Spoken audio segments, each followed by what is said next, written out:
மார்க்கத்தில் நிலைத்திருத்தல் என்ற ஒரு தலைப்பு இன்றைக்கு தேர்வு செய்யப்பட்டிருக்கிறது. அந்த நயவஞ்சகர்கள் சொல்கிறார்கள், நாங்கள் முஸ்லிமாக இருப்பது உங்களுக்கு செய்கிற அருள், உங்களுக்கு செய்கிற உதவி என்று அவர்கள் சொல்கிறார்கள். அல்லாஹ் சொல்கிறான், குல் நபியே நீங்கள் அவர்களை பார்த்து சொல்லுங்கள், பெண்களிடத்தில் வரதட்சணை கேட்க கூடாது, அது சுத்த அநியாயம். ஆனாலும் எத்தனை இளைஞர்கள் ஒதுங்கி வாழுகிறார்கள். என்னுடைய மனைவி அரைக்குறை ஆடையோடு இந்த பாதை நடுவே ஆடுகிறாள் என்றால் இதை முஸ்லிம்கள் நானும் நீங்களும் பொருந்திக் கொள்வோமா? அல்லாஹ்வுடைய அருள் கிடைக்கவில்லை என்றால் நாங்களும் இஸ்லாத்தை அழிப்பதற்கு இந்த குழிக்கு வெளியே இருந்திருப்போம். அதுதானே அர்த்தம். ஒரு நாளைக்கு 5 நேரம் தொழுவது என்றால் கஷ்டம், அப்படித்தானே? ஒவ்வொருவரும் தன் உள்ளத்தில் கை வைத்து கேட்டு பாருங்கள். ஹய்யா அலஸ் ஸலாஹ், தொழுகைக்கு வாருங்கள். ஹய்யா அலல் ஃபலாஹ், வெற்றியை நோக்கி வாருங்கள். அஸ்ஸலாத்து கைரும் மினன் நௌம், தூக்கத்தை விட தொழுகை சிறந்தது என்று சொல்கிற நேரம் தீவிரவாதியின் அடையாளமாக, பயங்கரவாதியின் அடையாளமாக, ரவுடிகளின் அடையாளமாக அடையாளப்படுத்துகிற அளவுக்கு இஸ்லாத்தின் விரோதிகள் திட்டம் போட்டு செய்தார்களே. முகத்துல தாடி வச்சிருந்தாங்க.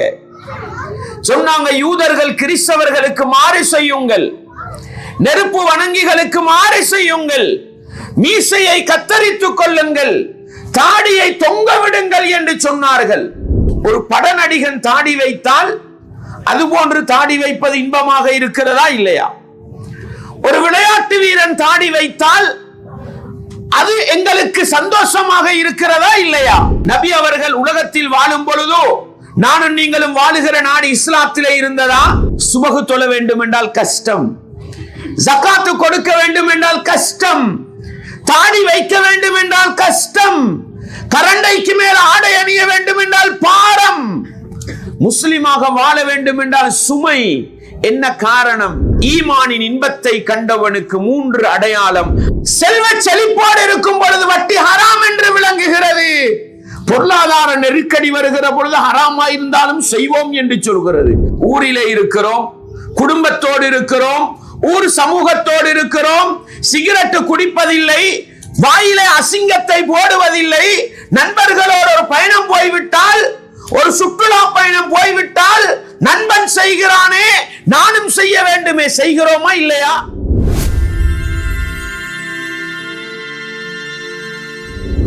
அல்ஹம்துலில்லாஹ் نحمده ونستعينه ونستغفره ونعوذ بالله من شرور أنفسنا ومن سيئات أعمالنا من يهده الله فلا مضل له ومن يضلل فلا هادي له وأشهد أن لا إله إلا الله وحده لا شريك له وأشهد أن محمدا عبده ورسوله يا أيها الذين آمنوا اتقوا الله حق تقاته ولا تموتن إلا وأنتم مسلمون يا أيها الناس اتقوا ربكم الذي خلقكم من نفس واحدة وخلق منها زوجها وبث منهما رجالا كثيرا ونساء واتقوا الله الذي تساءلون به والأرحام إن الله كان عليكم رقيبا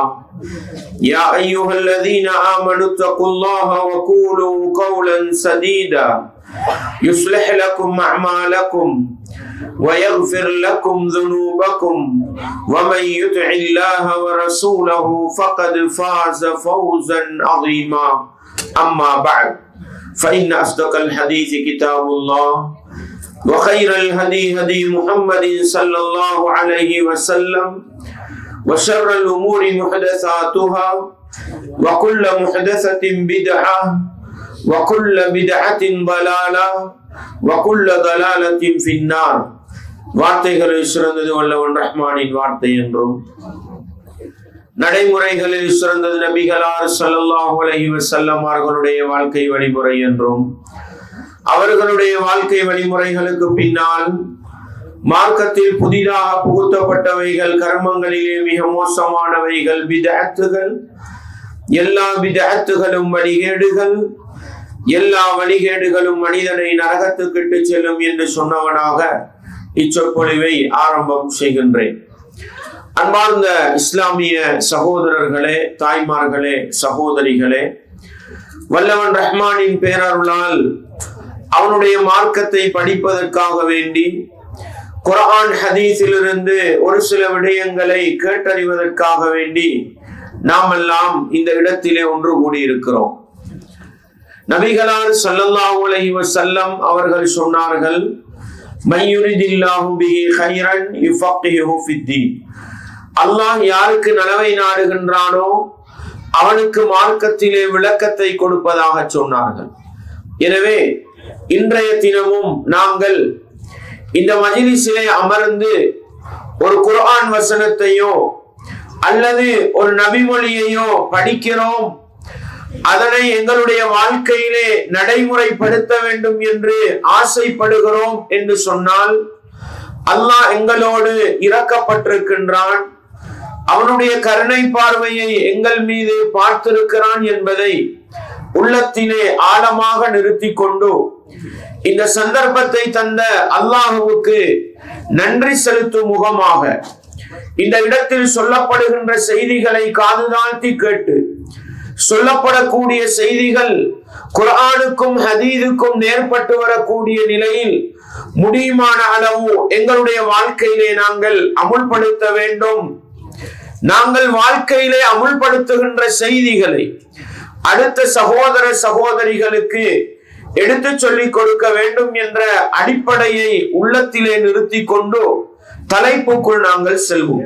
அன்பார்ந்தவர்களே, தாய்மார்களே, சகோதரிகளே, மார்க்கத்தில் நிலை திருத்தல் என்ற ஒரு தலைப்பு இன்றைக்கு தேர்வு செய்யப்பட்டிருக்கிறது. இந்த உலகத்தில் நானும் நீங்களும் முஸ்லிமாக வாழுகிறோம் என்று சொன்னால் இது எங்களுடைய முயற்சியோ எங்களுடைய கெட்டித்தனமோ இல்லை.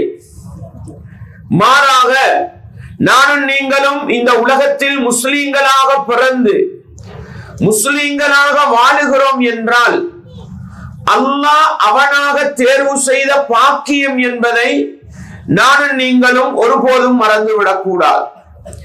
அன்பார்ந்தவர்களே, தாய்மார்களே, சகோதரிகளே, இஸ்லாமிய மார்க்கம் எனக்கும் உங்களுக்கும் கிடைத்திருக்கின்ற அந்த பெருமதியை நானும் நீங்களும் எந்த அளவுக்கு புரிந்து கொள்கிறோமோ, எந்த அளவுக்கு விளங்கி வைக்கிறோமோ அந்த அளவுக்குத்தான் இஸ்லாத்தை நடைமுறைப்படுத்த போகிறோம், எங்களுடைய வாழ்க்கையில் கடைபிடித்து நடக்க போகிறோம் என்பதை நானும் நீங்களும் ஒருபோதும் மறந்துவிடக் கூடாது. நபிகளாருடைய காலத்திலே முனாஃபிக்குகள் இருந்தார்கள், நயவஞ்சகர்கள் இருந்தார்கள். அவர்கள் என்ன நினைத்தார்கள் தெரியுமா? நாங்கள் இஸ்லாத்திலே இருப்பதுதான் நபி அவர்களுக்கு பணம் என்று நினைத்தார்கள். என்ன நினைத்தார்கள்? நாங்கள் முஸ்லிமாக வாழ்வதும் நாங்கள் இஸ்லாத்தில் இருப்பதும் தான் நபிகளாருக்கு பணம் என்று நினைத்தார்கள். அல்லாஹ் அல் குர்ஆனிலே என்ன தெரியுமா சொல்லி காட்டுகிறான்? குல், நபியே நீங்கள் அவர்களை பார்த்து சொல்லுங்கள். யாரை பார்த்து? யமுன்னூன அலைக அன் அஸ்லமு. அந்த நயவஞ்சகர்கள் சொல்கிறார்கள், நாங்கள் முஸ்லிமாக இருப்பது உங்களுக்கு செய்கிற அருள், உங்களுக்கு செய்கிற உதவி என்று அவர்கள் சொல்கிறார்கள். அல்லாஹ் சொல்கிறான், குல், நபியே நீங்கள் அவர்களை பார்த்து சொல்லுங்கள், லா தமுன்னு அலைய இஸ்லாமக்கும். நீங்கள் முஸ்லிமாக வாழ்வது, நீங்கள் இஸ்லாத்தோட வாழ்வது எனக்கு செய்கிற அருள் என்று நீங்கள் சொல்ல வேண்டாம். பலில்லாஹு யமுன்னு அலைக்கும் அன் ஹதாக்கும் லில் ஈமான். மாறாக உங்களுக்கு நேர்வழி காட்டிய அல்லாஹ், உங்களுக்கு இஸ்லாத்தை தந்த அல்லாஹ் உங்கள் மீது அருள் புரிந்து விட்டான் என்று நபியே நீங்கள் அவர்களை பார்த்து சொல்லுங்கள் என்று 49வது அத்தியாயத்தின் 17வது வசனத்தில் அல்லாஹ் எனக்கும் உங்களுக்கும் சொல்கிறார். அன்பார்ந்தவர்களே, உலக சனத்தொகையில் 4 பகுதியாக பிரித்தால் 25% 4இல் ஒரு பகுதியினர் தான் முஸ்லிம்களாக இருக்கிறார்கள். உலக சனத்தொகையில் நான்கில் ஒரு பகுதியினர் தான் முஸ்லிம்களாக இருக்கிறார்கள் என்றால் 75% மக்கள் தன்னை படைத்தவன் யார் என்று சரியாக புரியவில்லை. இந்த உலகம் யாரால் இயங்கிக் கொண்டிருக்கிறது என்பதை அவர்கள் புரியவில்லை. மாறாக 75% மக்கள் கல்லையும் மண்ணையும் மனிதனையும் ஆட்டையும் மாட்டையும் சூரியனையும் சந்திரனையும் வணங்கிக் கொண்டிருக்கிறார்கள். 75% மக்கள். சும்மா நானும் நீங்களும் சிந்தித்து பார்ப்போம். அந்த 75% மக்களில் ஒருவனாக நானும் இருந்தால், அப்படிப்பட்ட ஒரு பெற்றோருக்கு நான் பிறந்திருந்தால், இன்றைக்கு நானும் நீங்களும் படைத்தவனை புரிந்து உலகத்தில் வாழ்ந்திருப்போமா? என்னை படைத்தவன் ஒருவன் இருக்கிறான், அவனுக்குத்தான் அல்லாஹ் என்று சொல்கிறோம்.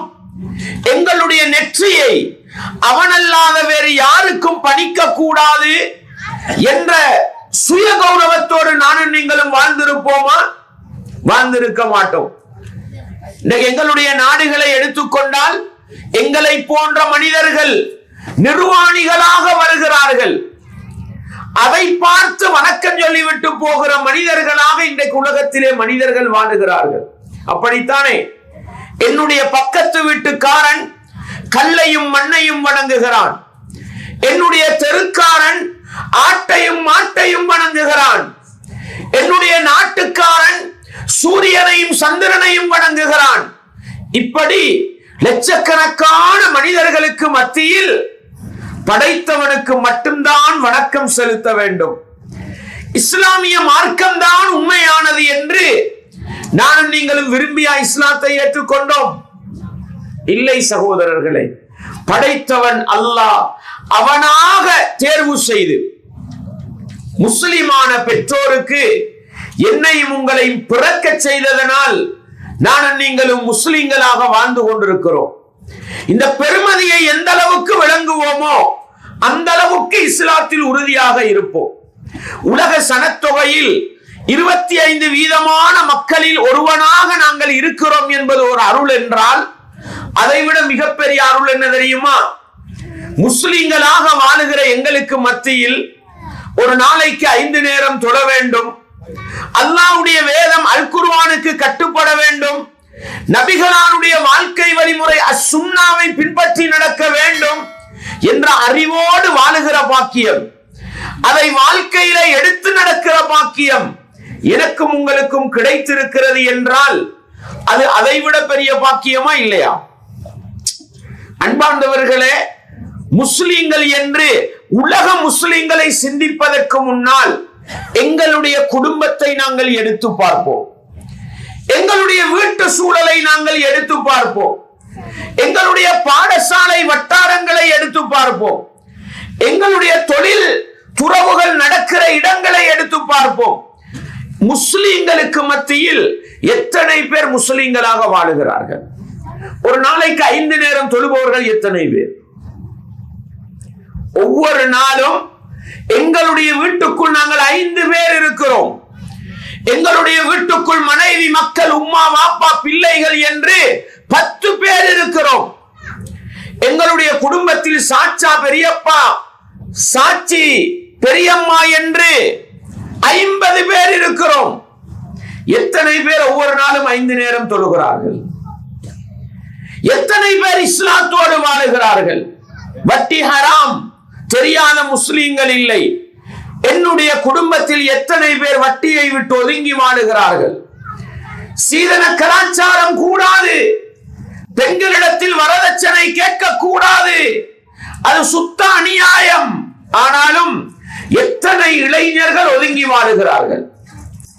பெண் வீட்டாரிடத்தில் சாப்பாட்டு பிச்சை கேட்க கூடாது, திருமணத்தை முறையாக நடத்த வேண்டும், நபிகளாரை பின்பற்றி நடத்த வேண்டும் என்பது முஸ்லிம்களுடைய அடிப்படையாக இருந்தாலும் எங்களோடு படித்த இளைஞர்களுக்கு மத்தியில் எத்தனை வீதமானவர்கள் திருமணத்தில் நபிகளாரை பின்பற்றுகிறார்கள்? அன்பார்ந்தவர்களே, முஸ்லிம்களை நாங்கள் எடுத்துக்கொண்டாலே எங்களுக்கு சுற்றுச்சூழலில் வாழுகிற முஸ்லிம்கள் எத்தனை வீதமானவர்கள் உண்மையான இஸ்லாத்தை பின்பற்றுகிறார்கள் என்றால் அன்பாண்டவர்களே, முஸ்லிம்களுக்குள் ஒரு 25%, அது கூட அதிகம் என்று சொல்கிற அளவுக்குத்தான் நிலைமை இருக்கிறது. நான் கேட்கிறேன் சகோதரர்களே, சினிமா படம் பார்க்க முடியுமா முடியாதா? நாடகம் பார்க்க முடியுமா முடியாதா? சாதாரணமா யோசித்து பார்ப்போமே. நாங்கள் எங்களுடைய வாழ்க்கையை எடுத்து பார்ப்போமே. என்னுடைய மனைவி அரைக்குறை ஆடையோடு இந்த பாதை நடுவே ஆடுகிறாள் என்றால் இதை முஸ்லிம்கள் நானும் நீங்களும் பொருந்திக் கொள்வோமா? பொருந்திக் கொள்வோமா? உங்களுடைய அக்கா தங்கச்சி அரைக்குறை ஆடையோடு இந்த பாதை நடுவே ஆடுகிறாள் என்றால், இளைஞர்களுக்கு முன்னால் நடந்து செல்கிறாள் என்றால், இளைஞர்கள் நாங்கள் அதை ஏற்றுக்கொள்வோமா? ஏற்றுக்கொள்ள மாட்டோம். என்னுடைய தாய் ஒரு அந்நிய ஆணின் கையை பிடித்துக் கொண்டு நடனம் ஆடுகிறார். இதை நானும் நீங்களும் விரும்புவோமா? விரும்ப மாட்டோம். ஏன்? இது நாகரீகம் அல்ல, இது நல்ல மனிதர்களுடைய பண்பல்ல. இந்த அறிவு அல்லாஹ் எனக்கும் உங்களுக்கும் தந்திருக்கிறான் தானே. ஆனா நாங்க என்ன செய்யறோம்? இன்னொரு பெண்மணி ஆடுகிற பொழுதோ, இன்னொரு தாய் ஆடுகிற பொழுதோ, இன்னொருவனின் சகோதரி அரைக்குறை ஆடையோடு நடனம் ஆடுகிற பொழுதோ அதை பார்த்து ரசிக்கிறோமா? இது ஹராம் என்று யாராவது ஃபத்வா தர வேண்டுமா? இது கூடாது என்று அறிஞர் பேரவை ஃபத்வா தர வேண்டுமா? தேவையில்லை, எல்லோருக்கும் தெரியும். என்னுடைய மனைவியை நீங்கள் அரைக்குறை ஆடையோடு பார்க்கிறீர்கள், இதை நான் விரும்புவேனா? நான் விரும்புவேனா? இன்னொருவனின் மனைவியை பார்க்கிறோம் என்றால், அன்பாண்டவர்களை, பார்க்க கூடாது என்ற அல்லாஹ் அறிவை தந்தானே, ஆனால் பார்க்கிறோம் என்றால் என்ன காரணம்? படைத்தவன் ரப்பு எனக்கு இந்த விளக்கத்தை தந்தானே, இஸ்லாத்தின் மூலம் மனித சமூகத்துக்கு சிறந்ததை அல்லாஹ் எனக்கு விளங்கப்படுத்தினானே, அந்த ரப்பு எனக்கு செய்த அருள் என்பதை நானும் நீங்களும் புரிய தவறிவிட்டோம். அதனாலதான் ஹராத்தை செய்கிறோம், பாவத்தை பார்க்கிறோம், மார்க்கத்துக்கு முரணாக நடக்கிறோம் என்றால், இப்படிப்பட்ட முஸ்லிம்களுக்கு மத்தியில் என்னையும் உங்களையும் அல்லாஹ்வுக்கு கட்டுப்படுகின்ற முஸ்லிமாக, நபிகளாரை நேசிக்கிற முஸ்லிமாக அல்லாஹ் வாழ வைத்திருக்கிறான் என்றால் இது அல்லாஹ் செய்த பெரிய அருளா இல்லையா? இந்த அருளை நானும் நீங்களும் புரிய வேண்டும் சகோதரர்களே. இந்த அருளை புரிகிற அளவுக்குத்தான் உண்மையான முஸ்லிமாக வாழ போகிறோம். பாருங்கள், அஹ்ஸாப் யுத்தம், ஹந்தக் யுத்தம் என்று சொல்லுவோம். ஹந்தக் யுத்தம்ன்றது எதுக்கு சகோதரர்களே? மதீனாவுக்கு வெளியே இருக்கின்ற அனைத்து இஸ்லாத்தின் விரோதிகளும், மக்காவுல, யமன்ல எல்லா விரோதிகளும் ஒன்று சேர்ந்து ரசூலுல்லாஹ்வையும் சஹாபாக்களையும் அழிப்பதற்கு, இஸ்லாத்தை அடியோடு இல்லாமலாக்குவதற்கு திரட்டி வந்த படைத்தான். அதற்காக நடந்த யுத்தம் தான் அகல் யுத்தம், கந்தக் யுத்தம் என்று சொல்கிறோம். மதீனாவை சுற்றி வளைக்க வந்தார்கள். அந்த நேரத்தில் அல்லாஹ்வுடைய தூதரும் சஹாபாக்களும் எடுத்த முடிவென்ன? அவ்வளவு பெரிய ஒரு படை வந்தால் சஹாபாக்களால் மதீனாவை பாதுகாப்பது என்பது பொறுப்பான ஒரு காரியம். எனவே என்ன செய்தார்கள் என்றால், மதீனாவுடைய ஒரு பகுதி ஈத்தம்பழ மரங்கள் நிறைந்த பகுதி, அதால படைகள் வேகமாக உள்ளுக்கு வர முடியாது. இன்னும் ஒரு பகுதி கற்கள் நிறைந்த பகுதி, குதிரைகள் வேகமாக ஓடி வர முடியாது. ஒரே ஒரு பகுதி இருந்தது, வேகமாக உள்ளே நுழையலாம். ரசூலுல்லாஹ் அவர்களும் சஹாபாக்களும் சேர்ந்து அந்த பகுதியிலே மிகப்பெரிய ஒரு அகழியை தோண்டினார்கள், குழியை தோண்டினார்கள். அதனாலதான் அந்த யுத்தத்துக்கு அகல் யுத்தம் என்று பேர் வருகிறது. அந்த யுத்தத்தை தோண்டுகிற பொழுது சஹாபாக்களுக்கு சாப்பிடுவதற்கு ஒன்றும் இல்லை. என்ன பண்ணுவாங்க தெரியுமா? அந்த வேலை செய்யற நேரம் பசி உணர்வு வரக்கூடாதுன்றதுக்கு வயிற்றுல ஒரு கல்லை கட்டி கழுவாங்க. இப்படி வேலை செய்கிற பொழுது நபித்தோழர்கள் நபிகளார்கிட்ட போய் தண்ட பசியை சொல்லி காட்டுவாங்க. அந்த நேரம் அல்லாஹ்வுடைய தூதர் தன்னுடைய மேலாடையை தூக்கி காட்டுவார்கள். அவர்கள் 2 கற்களை வயிறோடு இணைத்து கட்டி கொண்டிருப்பார்கள். அல்லாஹ்வுடைய தூதர் எல்லாரையும் போன்று வேலை செய்கிறார்கள். மண்ணை அள்ளி அள்ளி வீசுகிறார்கள். அந்த மண்ணுடைய அந்த மணல் தானே அந்த தூசி பட்டு நபிகளாருடைய அந்த வெள்ளை மேனி நிறம் மாறி போய் இருந்தது.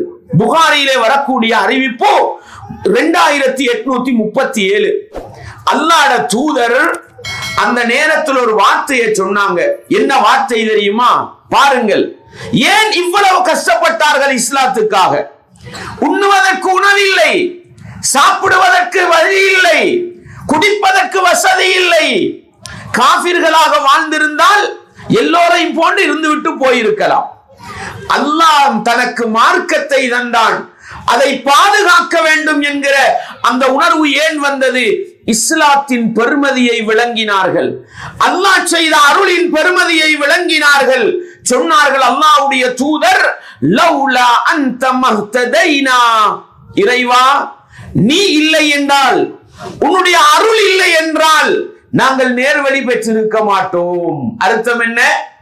அல்லாஹ்வுடைய அருள் கிடைக்கவில்லை என்றால் நாங்களும் இஸ்லாத்தை அழிப்பதற்கு இந்த குழிக்கு வெளியே இருந்திருப்போம். அதுதானே அர்த்தம். நாங்களும் கல்லையும் மண்ணையும் வணங்கிக் கொண்டிருந்திருப்போம். நீதான் எங்களுக்கு நேர்வழி காட்டினாய். வலா தஸத்தக்னா, நீ எங்களுக்கு அருள் புரிந்திருக்கவில்லை என்றால் நாங்கள் தான தர்மமும் செய்திருக்க மாட்டோம். வலா சல்லைனா, உனக்காக தொழுதிருக்கவும் மாட்டோம். கல்லையும் மண்ணையும் வணங்கிவிட்டு போயிருப்போம். அல்லாஹு அக்பர்! எப்படி ஆழமான அர்த்தமுள்ள ஒரு வார்த்தை என்று பாருங்கள். அன்பார்ந்தவர்களே, இன்னைக்கு நானும் நீங்களும் எந்த ஒரு கட்டத்திலேயாவது சஹாபாக்கள் கஷ்டப்பட்டது போன்று நானும் நீங்களும் உலகத்திலே கஷ்டப்படவில்லை. அதைவிட பன்மடங்கு ஒரு நல்ல வாழ்க்கை தான் வாழ்ந்து கொண்டிருக்கிறோம், இல்லையா? ஒரு நாளிலாவது அல்லாஹ் எங்களுக்கு செய்த பெரிய அருள் நான் முஸ்லிமாக வாழ்வது என்று சிந்தித்து உணர்வு பெறுகிறோமா? சிந்தித்து உணர்வு பெறுகிறோமா? அன்பார்ந்தவர்களை, படித்த பெரிய பட்டதாரி, உலகத்தை ஆய்வு செய்கிற விஞ்ஞானி, செவ்வாய் கிரகத்தை ஆய்வு செய்கிற விஞ்ஞானி, உங்களுடைய நாட்டிலிருந்துதான் செவ்வாய் கிரகத்துக்கு ஒரு பெண்மணி போனார், அப்படித்தானே? ஆனா படைச்சவன் ரப்புக்கு சுஜூது செய்கிற பாக்கியம் இல்லை. கல்லையும் மண்ணையும் கும்பிடுகிற பாக்கியம் என்றால் அவ்வளவு அறிவு கொடுக்கப்பட்ட மனிதனுக்கு இல்லாத பாக்கியம். படைத்தவன் ரப்பை வணங்குகிற பாக்கியத்தை அல்லாஹ் தந்தானே, அந்த ரப்புக்கு நான் கட்டுப்பட்டு வாழ வேண்டும். அந்த ரப்புடைய மார்க்கத்தை எல்லா நிலையிலும் என்னுடைய வாழ்க்கையிலே பின்பற்றி நடக்க வேண்டும் என்கிற அந்த உணர்வோடு நானும் நீங்களும் வாழுகிறோமா? இல்லை சகோதரர்களே. ஒரு நாளைக்கு 5 நேரம் தொழுவது என்றால் கஷ்டம், அப்படித்தானே? ஒவ்வொருவரும் தன் உள்ளத்தில் கை வைத்து கேட்டு பாருங்கள். அல்லாஹ் அருள் புரிந்த முஸ்லிம்களுக்கு மத்தியில் ஒரு 5% மக்களை தவிர்த்து பெரும்பான்மையானவர்கள் 90%க்கும் அதிகமானவர்கள் 5 நேரம் தொழுவதில்லை. ஒன்றோ 4 நேரம் தொழுகிறாங்க, அல்லது 3 நேரம் தொழுகிறாங்க, அல்லது வெள்ளிக்கிழமை ஜும்மாவை தொழுகிறாங்க, அல்லது ரமலான் மாதத்துல மட்டும்தான் தொழுகை, அல்லது பெருநாள் 2 மட்டும்தான் தொழுகை. என்ன காரணம்? படைத்தவன் ரப்பு தனக்கு செய்த அருள் நானும் நீங்களும் முஸ்லிமாக வாழ்வது என்பதை உணராததன் காரணமாகத்தான் நித்திரை போகிற நேரம் ஹய்யா அலஸ் ஸலாஹ், தொழுகைக்கு வாருங்கள், ஹய்யா அலல் ஃபலாஹ், வெற்றியை நோக்கி வாருங்கள், அஸ்ஸலாத்து கைரும் மினன் நௌம், தூக்கத்தை விட தொழுகை சிறந்தது என்று சொல்கிற நேரம் எழும்பி வந்து தொழுகிற பக்குவம் இல்லை என்றால் என்ன காரணம் தெரியுமா? அல்லாஹ் செய்த அருளின் பெருமதியை நானும் நீங்களும் விளங்க தவறிவிட்டோம் சகோதரர்களே. எனவே இந்த இஸ்லாமிய மார்க்கத்தின் பெருமதியை, அல்லாஹ் எங்களுக்கு தந்ததன் அருளின் பெருமதியை நானும் நீங்களும் புரிந்து கொண்டால் ஒரு நாளைக்கு 5 நேரம் தொழுவது கஷ்டம் இல்லை.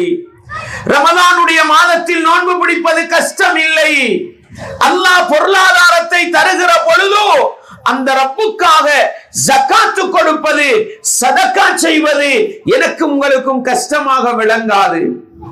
அந்த இஸ்லாத்தின் பெருமதியை விளங்காததனாலதான் எனக்கும் உங்களுக்கு முஸ்லிமாக வாழ்வது கஷ்டமாக இருக்கிறது. அன்பார்ந்தவர்களே, உதாரணத்துக்கு சொல்கிறேன். இந்த தாடி இருக்கிறது சகோதரர்கள், இந்த தாடி நான் அன்றைக்கும் சொல்லியிருப்பேன். இந்த தாடி உலகத்துல அதிகம் கேவலப்படுத்தப்படுகிற ஒரு விடயம் என்றால் இது தாடிதான். தீவிரவாதியின் அடையாளமாக, பயங்கரவாதியின் அடையாளமாக, ரவுடிகளின் அடையாளமாக அடையாளப்படுத்துகிற அளவுக்கு இஸ்லாத்தின் விரோதிகள் திட்டம் போட்டு செய்தார்களே, இது முஸ்லிமாக உருவாக்கி கொண்டதா? முஸ்லிமாக உருவாக்கி கொண்டதா? இல்லை. கடவுளை நம்புகிற ஒவ்வொரு மதத்தவர்களுடைய அடிப்படையிலும் கடவுள் ஆணுக்கு அடையாளமாக கொடுத்தது. அப்படித்தானே? நாங்க விரும்பி வைக்கிறது இல்லையே. எந்த மதத்தவர்களாக இருக்கட்டும், கடவுள் கொள்கையை நம்புகிற எந்த மதத்தவர்களாக இருக்கட்டும், கடவுள் மனிதனை படைத்தான், ஆண் சமூகத்துக்கு முகத்தில் முடியை கொடுத்தான், அவ்வளவுதான். தாடின்னு சொல்றோம், இது அரபு சொல்லா? இது இல்லையே, தமிழ் மொழியில வந்த சொல்லுதானே. அந்த தமிழ் சமூகத்தில் தாடி வைக்கிற சமூகம் இருந்ததனால தானே தாடி என்ற தமிழ் மொழி வந்தது. இது நாங்களா உருவாக்கி கொண்டது இல்லை. அன்பார்ந்தவர்களே, அல்லாஹ்வுடைய தூதர் ஸல்லல்லாஹு அலைஹி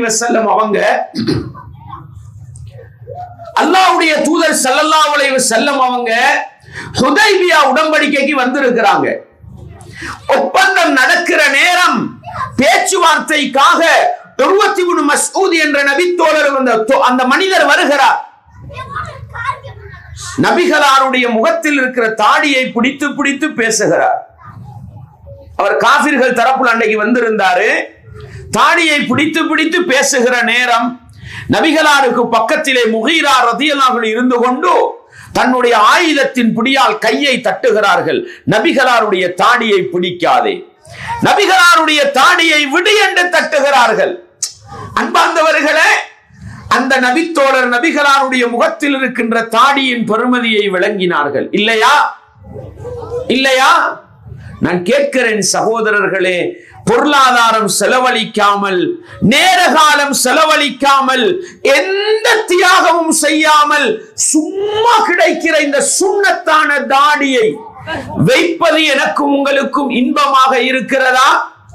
சுமையாக இருக்கிறதா? ஏன் சகோதரர்களை, இந்த சுண்ணாவை கூட இலகுவாக வைக்கிற மனநிலை வரவில்லை. அல்லாஹ்வுடைய தூதர் ஸல்லல்லாஹு அலைஹி வஸல்லம் அவங்க முகத்துல தாடி வச்சிருந்தாங்க. சொன்னாங்க, யூதர்கள் கிறிஸ்தவர்களுக்கு மாறு செய்யுங்கள், நெருப்பு வணங்கிகளுக்கு மாறு செய்யுங்கள், மீசையை கத்தரித்துக் கொள்ளுங்கள், தாடியை தொங்க விடுங்கள் என்று சொன்னார்கள். நான் கேட்கிறது என்னண்டா சகோதரர்களே, ஒரு பட நடிகன் தாடி வைத்தால் அதுபோன்று தாடி வைப்பது இன்பமாக இருக்கிறதா இல்லையா? ஒரு விளையாட்டு வீரன் தாடி வைத்தால் அது எங்களுக்கு சந்தோஷமாக இருக்கிறதா இல்லையா? அல்லாஹ்வுடைய தூதர் வச்சாங்க. நானும் நீங்களும் முஸ்லிமாக வாழ்வதற்கு தியாகம் செய்த சஹாபாக்கள் வச்சாங்க.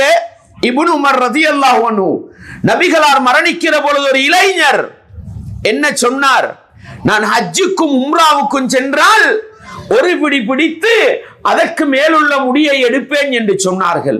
ஒரு புடி அளவுக்கு தாடி இருந்ததா இல்லையா? ஆனால் எங்களுக்கு வைப்பது கஷ்டமாக இருக்கிறதே. ஆனால் பட நடிகனும் விளையாட்டு வீரனும் வைத்தால் பொண்டிங் தாடி வைக்க வேண்டுமா, சீப்பு தாடி வைக்க வேண்டுமா, கோட்டு தாடி வைக்க வேண்டுமா, பட்டி தாடி வைக்க வேண்டுமா, அனைத்தையும் வைக்க தயார்.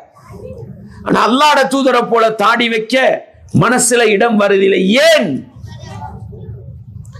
எங்களுக்காக எந்த தியாகமும் செய்யாத, எங்களுடைய பொருளாதாரத்தை சுரண்டி வீணாக்குகிற விளையாட்டு வீரர்களும் நடிகர்களும் செய்தால் அதை செய்கிறோம்.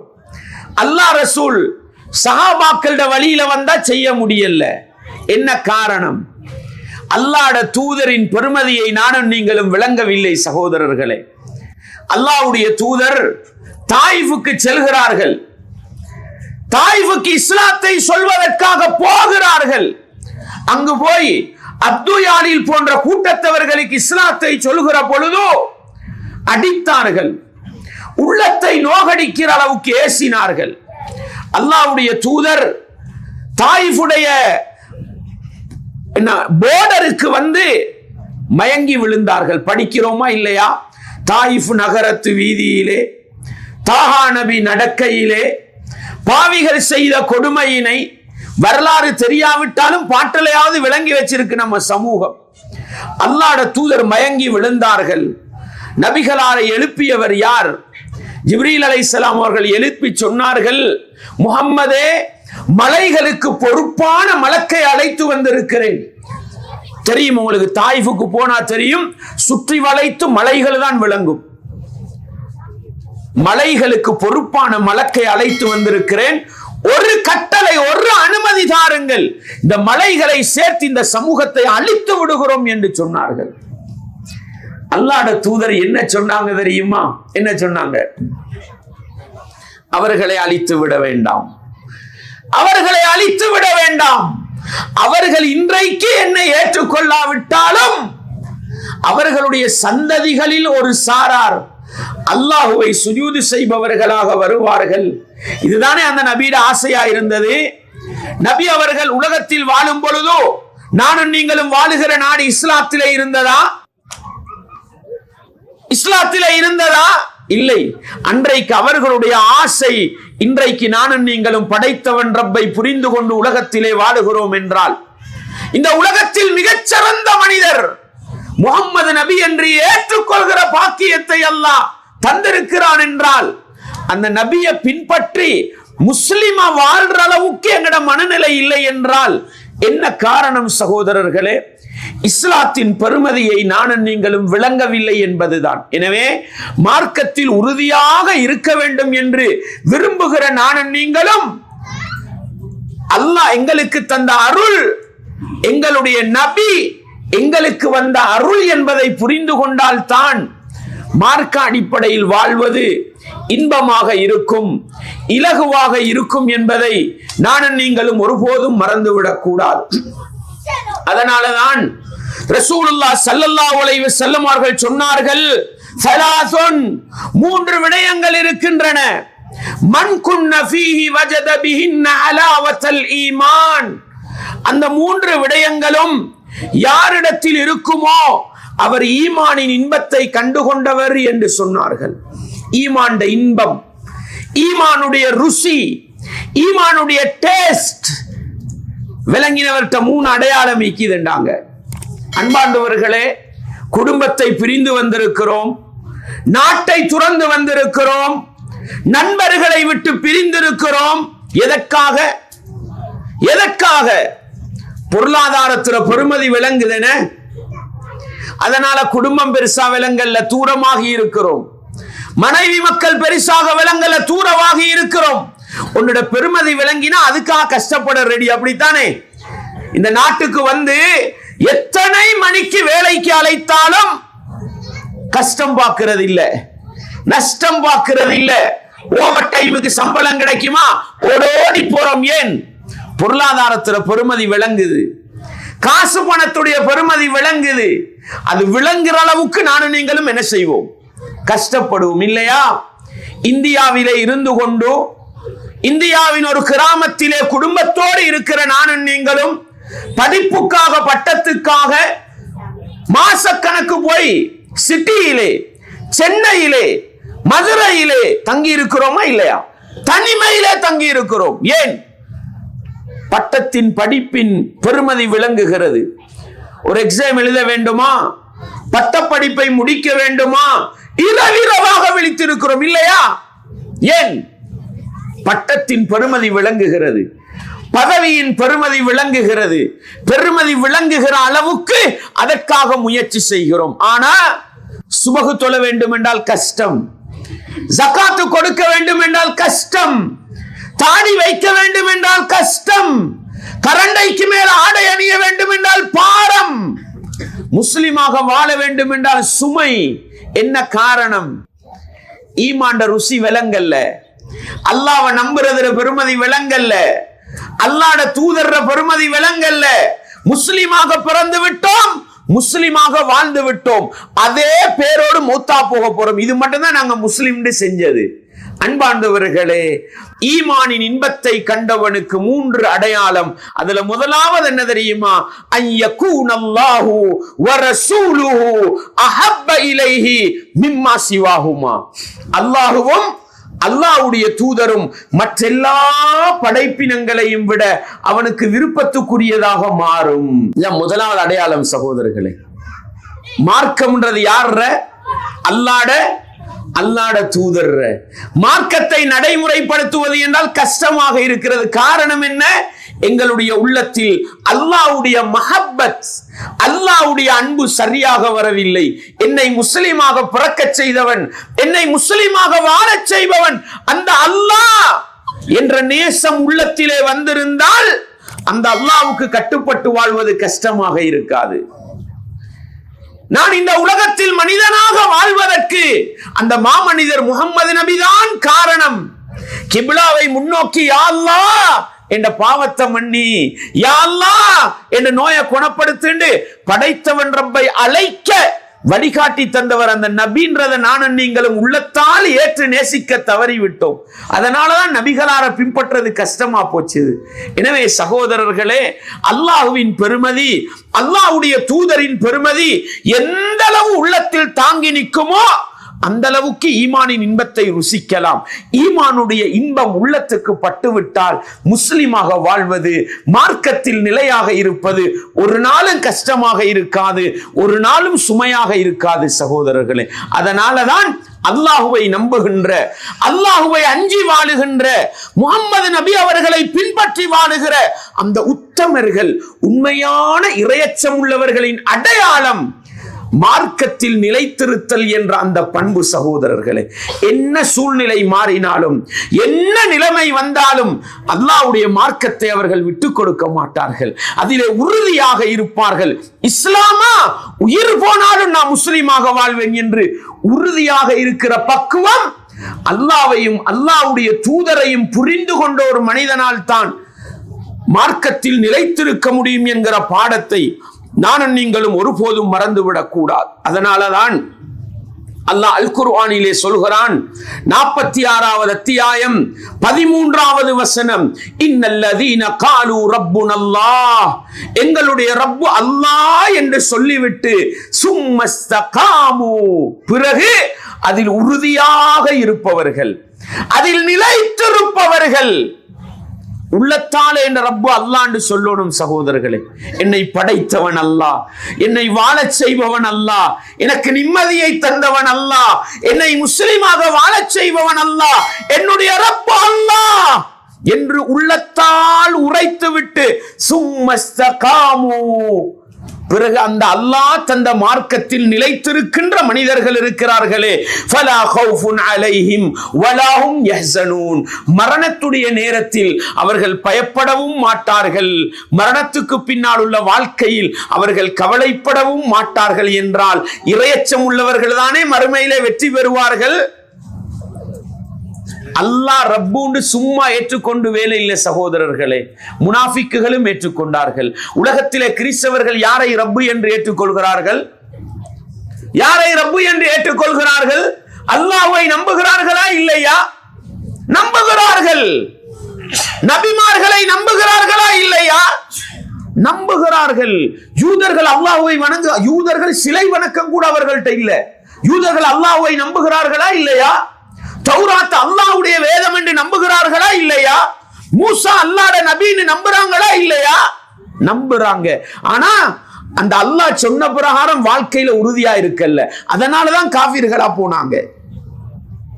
அல்லாஹ் அனுப்பின முகமது நபி ஏற்றுக்கல்ல, அல்லாஹ் அனுப்பின அல் குர்ஆன் வேதத்தை ஏற்றுக்கல்ல, அதனாலதான் காஃபிர்களா போனாங்க. அல்லாஹ் எனக்கும் உங்களுக்கும் சொல்றது என்ன? என்னுடைய ரப்பு அல்லாஹ் என்று சொல்லிவிட்டு அதிலே உறுதியாக இருக்க வேண்டும், நிலைத்திருக்க வேண்டும். அல்லாஹ் சொல்கிறான் பாருங்கள், 41வது அத்தியாயம் 30-31வது வசனம், இன்னல்லதீன காலு ரப்புனல்லாஹ், எங்களுடைய ரப்பு அல்லாஹ். ரப்புண்டா யார் சகோதரர்களே? ரப்புண்டா யாரு? என்னை படைத்து பரிபாலிப்பவன், என்னை முஸ்லிமாக படைத்தான், என்னை முஸ்லிமாக வாழச் செய்கிறான். அந்த ரப்பு அல்லாஹ் என்று சொல்லிவிட்டு அவனுடைய மார்க்கத்தில் நிலையாக இருப்பவர்கள் இருக்கிறார்களே, தத்தனஸ்ஸலு அலைஹிமுல் மலாயிகா, அந்த நல்ல மனிதர்கள் மரணிக்கிற பொழுதோ மலக்குமார்கள் அவர்களிடத்தில் வருவார்கள். என்ன நற்செய்தி சொல்வார்கள் தெரியுமா? அல்லாஹ் தகாஃபு, நீங்கள் பயப்பட வேண்டாம், வலா தஹ்ஸனு, நீங்கள் கவலைப்பட வேண்டாம், வ அப்ஷிரு பில் ஜன்னத்தில் லதி குன்தும் துஅதுன், உங்களுக்கு வாக்களிக்கப்பட்ட சுவர்க்கம் இருக்கிறது என்ற நற்செய்தியை பெற்றுக் கொள்ளுங்கள் என்று மரணத் தருவாயில் நற்செய்தி சொல்லியவர்களாக எங்களுடைய உயிரை கைப்பற்றுவார்களாம். சொல்லுவார்கள், நஹ்னு அவுலியாஉக்கும் ஃபில் ஹயாத்தி துன்யா வ ஃபில் ஆখিরা. அந்த மலக்குமார்கள் உண்மையான முஃமின்கள், மார்க்கத்தில் நிலைத்திருக்கின்ற அந்த மனிதர்களுக்கு உலகத்திலும் உற்ற நண்பர்களாக இருப்பார்கள், மறுமையிலும் பாதுகாவலர்களாக இருப்பார்கள் என்று சொல்லியவர்களாக உயிரை கைப்பற்றுவார்களாம். அன்பார்ந்தவர்களே, நானும் நீங்களும் இன்றைக்கு உலகத்திலே வாழுகிறோம். அடுத்த வினாடி உலகத்திலே வாழ்வோமா? அடுத்த நிமிடம் உயிரோடு வாழ்வோமா? நாளை காலை எழும்புவோமா? இந்த ரமதானுடைய மாதம் முடிகிற வரை வாழுவோமா? சொல்ல முடியாது. மரணத் தருவாயிலே நானும் நீங்களும் வெற்றி பெற வேண்டும் என்றால், நல்ல செய்திகளை கேட்டவர்களாக மரணிக்க வேண்டுமானால், எங்களுடைய ரப்பு அல்லாஹ் என்று சொல்லிவிட்டு அவனுடைய மார்க்கத்தில் நிலைத்திருப்பவர்களுக்குத்தான் அந்த பாக்கியம் கிடைக்கும் என்பதை நானும் நீங்களும் மறந்துவிடக் கூடாது. அதனாலதான் மூமின்களை அழைத்து அல்லாஹ் அறிவுரை சொல்கிறான். யா அய்யுஹல்லதீன ஆமனு, ஈமான் கொண்டவர்களே, ஈமான் கொண்டவர்களே என்று குர்ஆன்ல வாரது அரபு வாசகம் யா அய்யுஹல்லதீன ஆமனு. அன்பார்ந்தவர்களே, ரமலானிலே நாங்கள் எல்லோரும் குர்ஆன் ஓதுவோம். ஓத வேண்டும் சகோதரர்களே, ஓத வேண்டும். குர்ஆனை ஓதுகிற நேரம் யா அய்யுஹல்லதீன ஆமனுன்றதை நீங்க ஓதினால், அப்படி ஒரு அரபு வாசகத்தை வாசித்தால் விளங்குங்கள் அதனுடைய அர்த்தம் என்ன. முஃமின்களே என்று அல்லாஹ் அழைக்கிறான். யாரை அழைக்கிறான்? சஹாபாக்களையா? தாபியீங்களையா? தபௌ தாபியீங்களையா? நல்ல மனிதர்களையா? யாரை அல்லாஹ் அழைக்கிறான்? அல்லாஹுவை நம்பிய, அல்லாஹ்வுடைய தூதரை நம்பிய, குர்ஆன் என்னுடைய வேதம் என்று உள்ளத்தினால் ஏற்றுக்கொண்டிருக்கின்ற என்னையும் உங்களையும் தான் அல்லாஹ் அழைக்கிறான். மூமின்களே என்று அல்லாஹ் அழைக்கிறான். நான் உங்களை கூப்பிடுறேன், உங்களோட பேரை சொல்லி என்ன செய்வீங்க?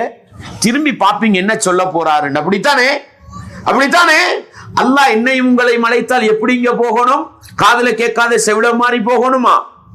இல்லை சகோதரர்களே, மூமின்களே என்று அழைக்கிற நேரம் ஏண்ட ரப்பு காலு ரப்புன் அல்லாஹ், ஏண்ட ரப்பு அல்லாஹ்ன்னு சொல்லிட்டு அதுல நிலையாக இருப்பார்களே.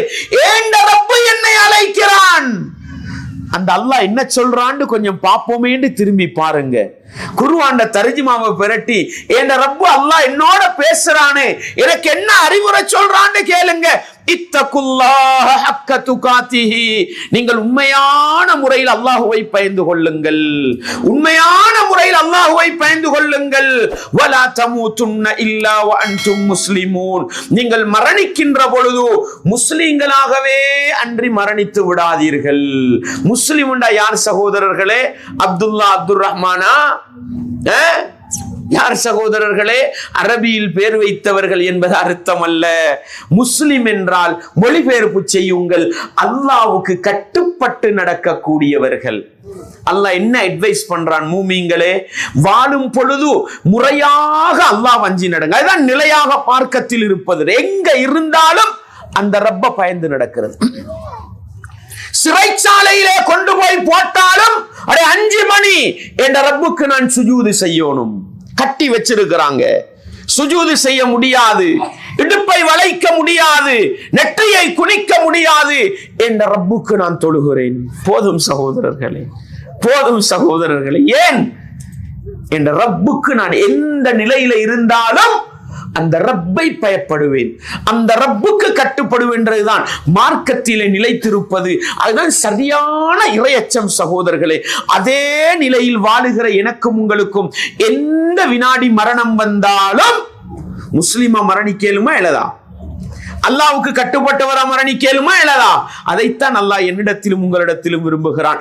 இதுதான் உண்மையான முஃமின், இறையச்சம் உள்ளவர்களின் பண்பு. வாழும் பொழுது அந்த ரப்பை உள்ளத்திலே ஏற்று ஒவ்வொரு வினாடியையும் எல்லா நிலைகளிலும் மார்க்கத்தில் உறுதியாக இருப்பார்கள். எந்த வினாடி மரணித்தாலும் அந்த ரப்புக்கு கட்டுப்பட்டவர்களாக மரணிப்பார்கள். இப்ராஹிம் நபி அவர்களுடைய வரலாற்றை படிக்கிறோமா இல்லையா? இப்ராஹிம் நபியுடைய வரலாற்றை படிக்கிறோமா இல்லையா? அன்பார்ந்தவர்களே, தொழுகையை ஆரம்பித்தால் வஜ்ஜஹ்து வஜ்ஹிய லில்லதி என்று ஓதுகிறோம். அப்படித்தானே பெரும்பாலும் அதை ஓதும். துஆஉல் இஸ்திஃப்தா. இது யார் கொள்கை? யார் பிரகடனம் செய்தது? சூரத்துல் அன்ஆமை புரட்டி படியுங்கள். இப்ராஹிம் நபி அவர்கள் சூரியனையும் சந்திரனையும் நட்சத்திரங்களையும் வணங்கிய சமூகத்துக்கு எதிராக நீங்கள் வணங்குகிற கடவுள்கள் எல்லாம் பொய். وجهت وجهي للذي فطر السماوات والارض حنيفا وما انا من المشركين என்ன சொன்னார்கள்? அல்லாஹ்வுக்கு இணை வைக்காத நிலையில் சத்தியத்தின் பக்கம் சாய்ந்தவராக வானங்களையும் பூமியையும் படைத்த அல்லாஹ்வை நோக்கி என்னுடைய முகத்தை நான் திருப்புகிறேன் என்று கொள்கை பிரகடனம் செய்த வார்த்தை தான் அந்த இப்ராஹிம் நபியுடைய வார்த்தை. தொழுகையிலே நானும் நீங்களும் சொல்கிறோம். தொழுகையை முடிக்கிறோம் எப்படி சகோதரர்களே? அல்லாஹும்ம ஸல்லி அலா முஹம்மதின் வ அலா ஆலி முஹம்மதின் கமா ஸல்லைத அலா இப்ராஹிம் வ அலா ஆலி இப்ராஹிம். இறைவா, நீ இப்ராஹிம் அவர்களுக்கும் அவர்களுடைய குடும்பத்தவர்களுக்கும் எப்படி அருள் புரிந்தாயோ அதுபோன்று முஹம்மது நபிக்கும் அவங்களோட குடும்பத்துக்கும் அருள் புரின்னு துவா கேட்டுதானே மௌத்தா போறோம். அந்த இப்ராஹிம் நபியை பத்தி அல்லாஹ் சொல்றான். இது கால லஹு ரப்புஹு அஸ்லிம்.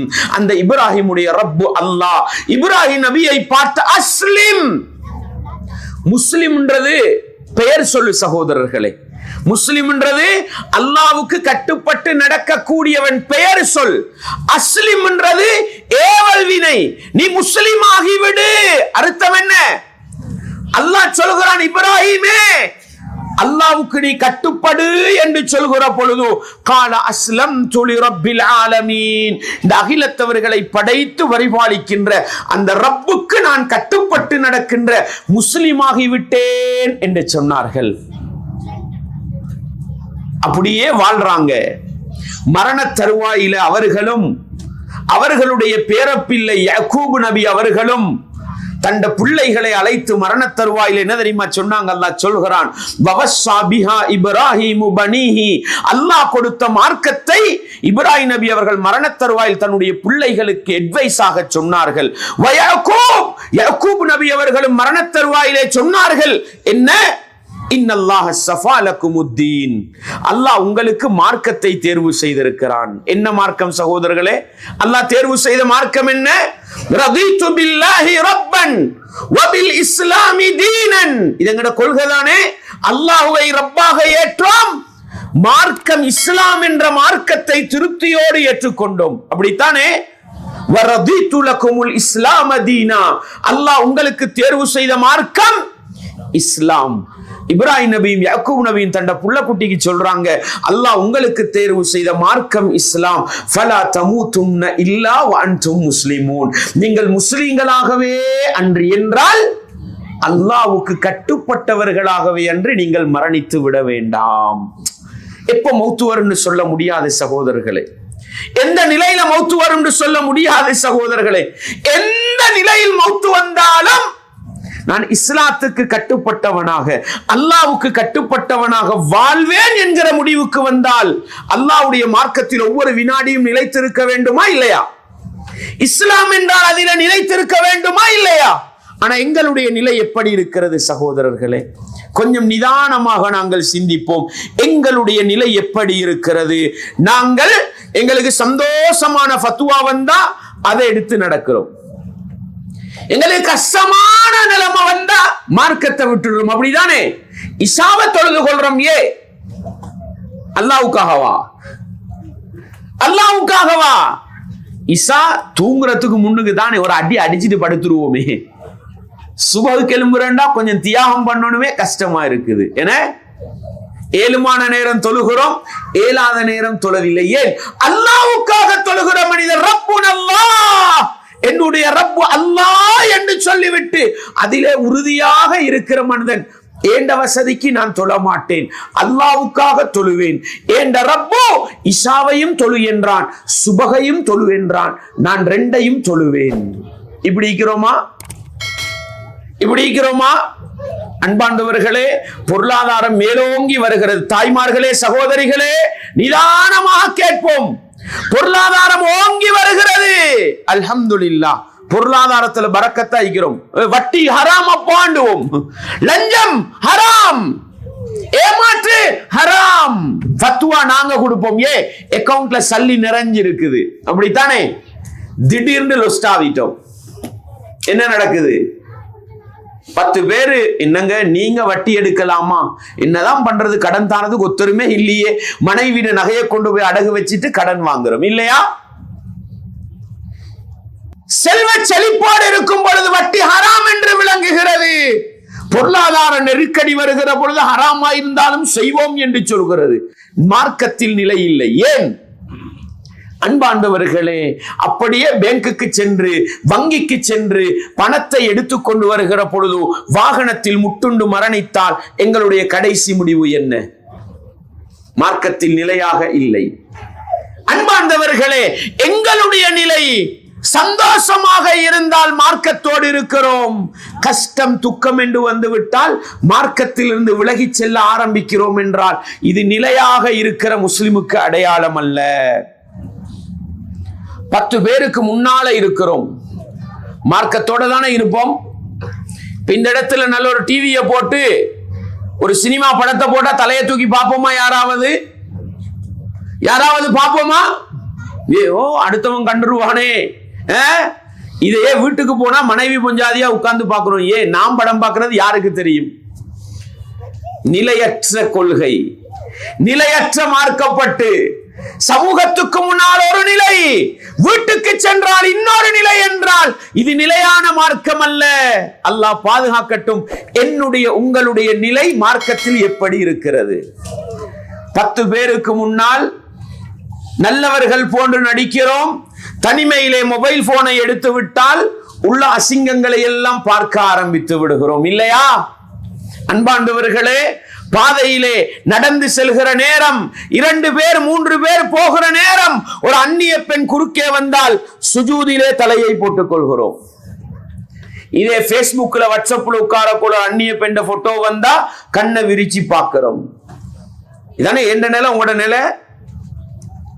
இது மார்க்கத்தில் நிலையாக இருந்தால் இப்படி இடத்துக்கு ஏத்த மாதிரி நடிப்போமா? காலு ரப்புனல்லாஹ், எங்களுடைய ரப்பு அல்லாஹ் என்று சொல்லிவிட்டு அதிலே நிலையாக இருக்கிற மனிதன் 10 பேருக்கு முன்னால இருந்தாலும் நான் பெண்ணை பார்க்க மாட்டேன். ஏன்? என்ற ரப்பு சொல்லிவிட்டான். தனிமையிலே இருந்தாலும், பேஸ்புக்கிலே அமர்ந்திருந்தாலும், என்னுடைய கம்ப்யூட்டரில் அமர்ந்திருந்தாலும் நான் அந்நிய பெண்ணை பார்க்க மாட்டேன். ஏன்? அதே ரப்பு எனக்கு கட்டளையிட்டு. இதுதான் மார்க்கத்தில் நிலையாக இருத்தல். இப்படி இருக்கிறோமா? அன்பாண்டவர்களே, ஊரிலே இருந்தால் மார்க்கத்தோடு இருக்கிறோம். பிரயாணத்தை ஆரம்பித்து விட்டால் அல்லாஹுவை மறந்து விடுகிறோம். சில பேர் இருக்கிறாங்க, ஊர்ல இருந்தா 5 நேரமும் பள்ளிக்கு வருவாங்க தொழுகிறதுக்கு. பயணம் போனா தொழுகையே இல்லாம போயிடும். படைச்சவன் ரப்புடைய அருள் என்னண்டா, நீ ஊரிலே இருந்தால் 4 ரக்காத்து தொழுகிற தொழுகையை பயணம் போனால் 2ஆக தொழு என்று குறைத்து தந்தான். ஏன்? மனிதனுடைய கஷ்டத்தை படைத்தவன் ரப்பல்லவா புரிந்தவன். உன்னால் லுகரையும் அசரையும் நேரத்துக்கு தொழ முடியாதா? பயணம் போனால் 2ஐயும் சேர்த்து தொழுது விட்டு போ என்று சொன்னான் அல்லாஹ். அல்லாஹ்வுடைய அன்பு பாசத்தை புரியாத நானும் நீங்களும் ஊரிலே இருந்தால் தொழுகை. நானும் தான் நீங்களும் தான் சகோதரர்களே. ஆலிமாக இருந்தால் என்ன, பாமரனாக இருந்தால் என்ன, நிர்வாகியாக இருந்தால் என்ன, பொதுமக்களாக இருந்தால் என்ன, அல்லாஹ் அருள் புரிந்தவர்களை தவிர பெரும்பாலும் அப்படித்தானே இருக்கிறோம். அன்பாண்டவர்களே, ஊரிலே இருக்கிறோம், குடும்பத்தோடு இருக்கிறோம், ஊர் சமூகத்தோடு இருக்கிறோம். சிகரெட்டு குடிப்பதில்லை, வாயிலே அசிங்கத்தை போடுவதில்லை. நண்பர்களோடு ஒரு பயணம் போய்விட்டால், ஒரு சுற்றுலா பயணம் போய்விட்டால் நண்பன் செய்கிறானே நானும் செய்ய வேண்டுமே, செய்கிறோமா இல்லையா? நண்பனுக்காக எத்தனை ஹராத்தை செய்தோம், நண்பனுக்காக எத்தனை பாவத்தை செய்தோம். இது மார்க்கத்தில் நிலையாக இருப்பவனுடைய அடையாளமா? நாங்களே எங்களோட வாழ்க்கையை சிந்திச்சு பார்ப்போமே? இல்லை சகோதரர்களே. தனிமையிலே இருந்தாலும் ஊரிலே இருந்தாலும் அந்த ரப்புக்கு நான் கட்டுப்படுவேன். பயணம் போனாலும் அந்த ரப்புக்கு கட்டுப்படுவேன். சில நேரம் நாட்டில இருந்தா முஸ்லிம், நாட்டில இருந்தா முஸ்லிம், 5 நேரம் தொழுக, மார்க்கம், பள்ளி எல்லாம். வெளிநாட்டுக்கு வந்தோம், 2 வருஷம் விசா பட்டுட்டு வந்திருக்குது. யாருக்கு தெரியும் நான் என்ன செய்ய போறேன்? விபச்சாரமும் செய்கிறோம், மதுபானமும் குடிக்கிறோம், அசிங்கங்களை செய்கிறோம். ஏன்? என்னைய பார்க்க மனைவி இல்ல, என்னைய பார்க்க குடும்பம் இல்ல, என்னைய பற்றி அறிவிக்கிறதுக்கு நண்பர்கள் இல்ல, தெரியாதவர்கள் இருக்கிறார்கள். உள்ளதை எல்லாம் செய்கிறோம் இல்லையா? அன்பாண்டவர்களே, மார்க்கத்தில் நிலையாக இருந்தால் இலங்கையிலே என்னை இந்தியாவிலே என்னை கண்காணித்த ரப்பு இந்த நாட்டிலும் என்னை கண்காணிக்கிறான். இஸ்லாமிய மார்க்கத்தை உலகத்துக்கு தந்த ரப்பு இந்த நாட்டுக்கும் தந்திருக்கிறான். நான் எல்லா நிலையிலும் அல்லாஹ்வுடைய மார்க்கத்தை பின்பற்றி நடப்பேன் என்கிற உண்மை முஸ்லிமாக வாழ்வோமா இல்லையா? நாங்க தான் எங்களுடைய நிலையை சிந்திக்க வேண்டும் சகோதரர்களே. பிள்ளைகள் சிறுவயதிலே இருக்கிற பொழுது சீதனம் ஹராம் என்று படித்துக் கொடுக்கிறோம். கூடாது, எடுக்காதே. பெண்ணுக்கத்தில் நீ வீடு கேட்காதே, வரதட்சணை கேட்காதே. நீ திருமணம் முடிக்கிற பொழுது மகர் கொடுத்து முடிக்க வேண்டும், வீடு கொடுத்து முடிக்க வேண்டும் என்கிறோம். கல்யாணம் முடிக்கிற பருவம் வந்த உடனே அப்படியே மாறி நிற்கிறோம் இல்லையா? எத்தனை பேரை பார்க்கிறோம் சகோதரர்களே. பிள்ளைக்கு 20 வயதாகும் வரையில் சீதனம் கூடாது, பெண் விட்டு சாப்பாடு கூடாது, எல்லாம் சரி. தண்ட பிள்ளைக்கு கல்யாணம் முடிச்சு கொடுக்க கூட எல்லாத்தையும் விட்டு கொடுக்கிறார் இல்லையா? அன்பார்ந்தவர்களே, இஸ்லாமிய உறவுகளே, திருமணம் முடிக்கும் வரையில் தாடியோடு வாழுகிறார்.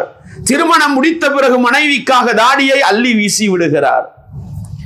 திருமணம் முடிக்கும் வரையில் இஸ்லாமிய ஆடை அபாயா ஃபர்தாவோடு வாழுகிறாள். திருமணம் முடித்த பிறகு கணவனுடைய விருப்பத்துக்காக அரைக்குறை ஆடையோடு வாகனத்திலே பாதையிலே சுற்றித் திரிகிறாள். எத்தனை பேரை பார்க்கிறோம்? ஏன் இது? அல்லாஹ்வுடைய மார்க்கத்தில் நிலை இல்லாத நிலை.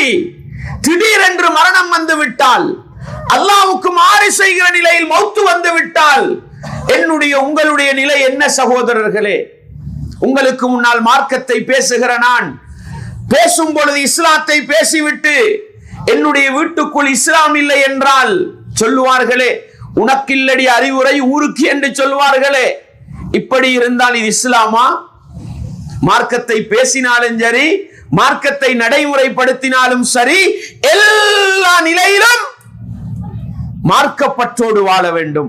அப்படிப்பட்ட மனிதர்களாக நானும் நீங்களும் வாழுகிறோமா? இஸ்லாத்தில் நிலையாக இருக்கிறோமா? அப்படி நிலையாக இருந்தால் எந்த வினாடி மரணம் வந்தாலும் நான் அல்லாஹ்வுக்கு கட்டுப்பட்ட முஸ்லிமாக இருக்கலாம். மலக்குமார்கள் வரவேற்று உயிரை கைப்பற்றுவார்கள். இல்லை, சந்தர்ப்பத்துக்கு சந்தர்ப்பம் முஸ்லிம், தேவைக்கு ஏற்ப முஸ்லிம், இடத்துக்கு ஏற்றால் போல் முஸ்லிம். நம்ம பாவம் செய்யற நேரம் மௌத்து வந்துட்டா என்ன நிலைமை? ஹராத்த செய்யற நேரம் மௌத்து வந்துட்டா என்ன நிலைமை? மார்க்கத்துக்கு முரணா நடக்கிற நேரம் மௌத்து வந்துட்டா என்ன நிலைமை? அன்பார்ந்தவர்களே, படைத்தவன் ரப்புடைய வெறுப்பை சம்பாதித்த நிலையில் மரணிக்க வேண்டி வரும் என்றால், மார்க்கத்தில் நானும் நீங்களும் நிலையாக இருக்கிறோம் என்றால், எல்லா நிலைகளிலும் அல்லாஹ் ஹலால் என்று சொல்லிவிட்டானா, அல்லாஹ் மார்க்கம் என்று சொல்லிவிட்டானா, இபாதத்து என்று சொல்லிவிட்டானா, என்னுடைய விருப்பு வெறுப்பை நான் பார்க்க மாட்டேன், என்னுடைய வசதி வாய்ப்பை நான் பார்க்க மாட்டேன், என்னுடைய சுற்றுச்சூழலை நான் பார்க்க மாட்டேன். நான் வாழ்வது அல்லாஹ்வுக்காக. என்னுடைய மரணம் எந்த வினாடி வந்தாலும் உண்மை முஸ்லிமாக மரணிக்க வேண்டும், அந்த ரப்புக்கு கட்டுப்பட்டவனாக மரணிக்க வேண்டும். அல்லாஹ் ஒன்றை ஹராமாக்கி விட்டானா, அல்லாஹ் ஒன்றை தடுத்து விட்டானா, அல்லாஹ்வுடைய தூதர் ஒன்றை மார்க்கம் இல்லை என்று சொல்லிவிட்டார்களா, அந்த ரப்புக்காக நபி அவர்களை பின்பற்றி நான் அதை விடுவேன், ஒருபோதும் அதை செய்ய மாட்டேன். எந்த நிலையில் மரணம் வந்தாலும் பாவத்தை வெறுத்தவனாக, ஷிர்க்கை வெறுத்தவனாக, குஃப்ரை வெறுத்தவனாக நான் வாழ்ந்து மரணிப்பேன் என்று வாழ்ந்தால், இதுதான் உண்மையான இறையச்சம் உள்ள மனிதர்களுடைய வாழ்க்கையில் வர வேண்டிய மார்க்கத்தில் நிலையாக இருத்தல், மார்க்கத்தில் உறுதியாக இருத்தல் என்கிற அந்த பண்பை விளங்கிக் கொண்டு நாங்கள் ஒவ்வொருவரும் இந்த ரமலானை பயன்படுத்தி ஈமானை பக்குவப்படுத்தி கொண்டு இறையச்சத்தை அதிகரிக்க செய்து கொண்டு அதே நிலையில் அடுத்த ரமலான் வரை வாழுவோம். எந்த வினாடி மரணம் வந்தாலும் காலு ரப்புனல்லாஹ், நான் என்னுடைய ரப்பு அல்லாஹ் என்று சொல்லிவிட்டு அவன் தந்த மார்க்கத்தில் நிலையாக இருப்பவன் நிலையாக இருந்து கொண்டே மரணிக்கிறேன் என்ற வாழ்க்கையை வாழ்ந்து உலகத்தில் நல்லவர்கள் என்ற பட்டத்தோடும் மறுமையில் சுவனவாசிகள் என்ற பட்டத்தோடும் வாழ்ந்து மரணிக்க நானும் நீங்களும் முயற்சி செய்வோம். வல்லவன் ரஹ்மான் எனக்கும் உங்களுக்கும் எல்லா ஈமானிய உறவுகளுக்கும் அந்த பாக்கியத்தை தந்தருள வேண்டும். வ ஆகிரு தஅவானா அனில் ஹம்துலில்லாஹி ரப்பில் ஆலமீன்.